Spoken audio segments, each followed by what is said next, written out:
Are you ready to find out what exactly you need to delegate to an assistant versus what you need to automate with AI? In my last video, where I was in a beautiful lake in Chiang Mai, Thailand, I talked about the differences between basically trying to figure out what are the things that you need to actually delegate and give to someone else, and automating with AI or through some sort of automations, whether that's Zapier and Big.com, whatever tool that you're currently using. So make sure to check out that video as well, because that'll give you enough context of what I'm going to be actually writing on my iPad so I can show you guys how to do it yourself. Now, this is the same process that I have our clients go through when they're trying to figure out if they need a virtual assistant. So if you guys want to have the same assessment like with me one-on-one, feel free to book a call below. Now, to get started, I'm going to go ahead and make sure that I'm sharing my iPad with you guys. So basically, you guys have probably heard of the Eisenhower matrix, where you basically create a square, and then in that square, you divide it into 4 different quadrants. We have the urgent, not urgent, and then you have the important, and then not important. And then if you've already seen this before, then you know that anything that's urgent and important, you need to just do. Anything that's not urgent and important, that is delay, so you can just do it later, but then you know that it is important. Anything that's urgent and not important, that means these are tasks that either is not really that important to you but needs to get done anyway, and that's usually the place where you delegate. And then for the not important, not urgent, you just basically delete. Like, you don't need, why is that even on your list in the first place, right? That's the normal quadrant. However, one of the things that I have kind of tried to figure out for people so that it's easier for them to think about it is, instead of taking it in this way, I'm going to go ahead and use a different color so then you can see the difference.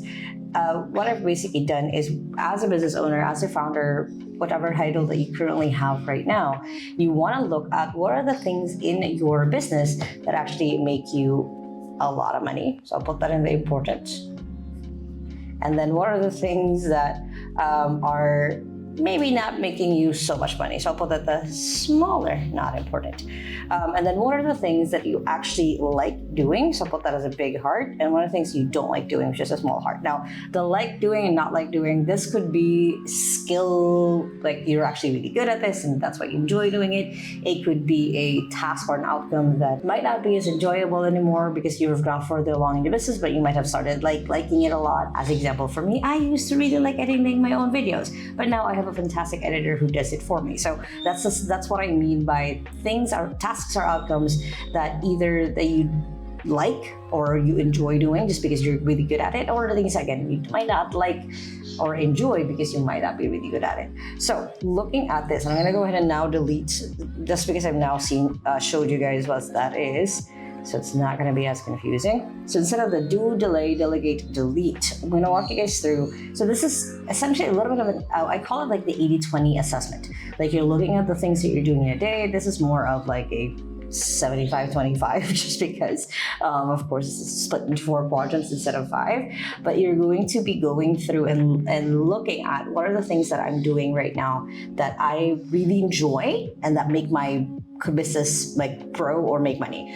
So that are the things that is just for you. This is essentially your 20%. These are the things that only you can do and no one else can do in the business. Later on, you're probably going to delegate it to someone else, but these are the things that are just for you. So again, for me, that is doing calls with potential clients, and this is me creating content like this for you guys. It's me speaking on stages, speaking on podcasts, basically building more educational cushion, basically more educational resources, I guess is a better word, for people who come across my content, my channel, whether it's this channel for business or the other channel where I talk about how to be a virtual assistant. Whatever that looks like, that's essentially my area, right? That's my space. And then you have basically the things that do make the business money and does move it forward in some way or the other. These are things that you delegate.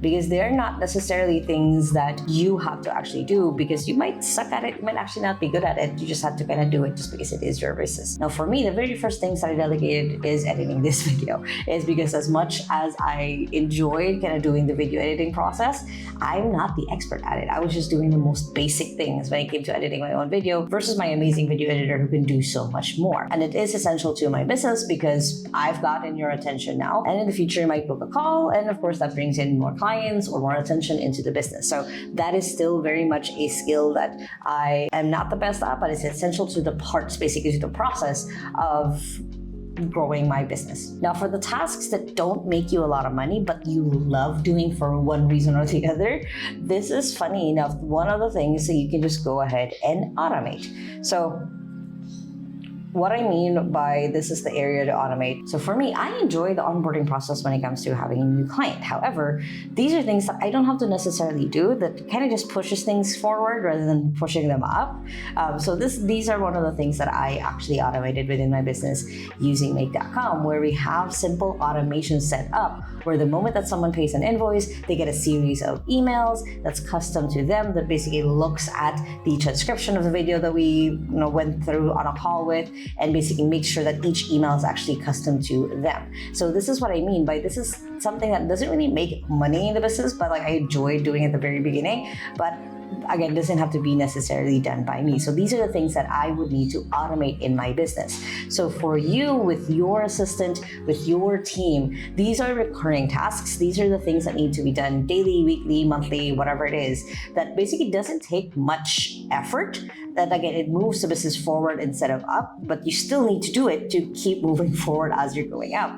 These are another things that you can start looking at, either creating AI assistants for, custom GPT, automating with again, Zapier, make.com, and whatever it is.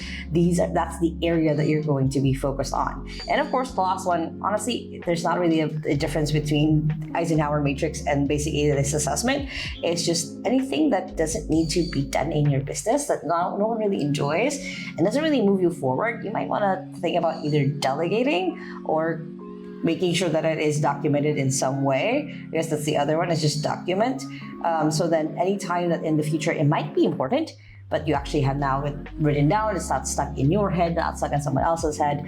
Just make sure that you document and then maybe like archive it, so then later on you can look at it again. And that is essentially your whole model of like, how do you find out what do you delegate and what do you automate to AI, what do you delegate to your virtual assistant. And it's a lot of this is essentially just figuring out what is it that I'm doing in a day, in a week, in a month that I don't necessarily have to be the one doing as the business owner, so I can just keep focusing on growing my business. It's essentially the question that you want to ask yourself. That's the difference between running your business, is that you're focused a lot on the delegate and automate stuff, versus like growing your business, you're focused on the you quadrant of it, of focusing on the things that again, you're the expert at, you're really good at, that brings your business more money, brings it more growth, whatever that looks like, whatever that this dollar sign basically means to you, that's essentially what it means. Now, if you're stuck, you still have no idea what this looks like, another framework, bonus framework that I'll give you guys basically is you want to look at the things that you do in a day where you have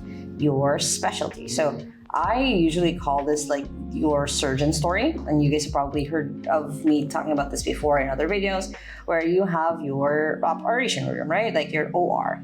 And before a patient gets into an OR, there are things that need to get done before they get to the OR and things that need to get done after.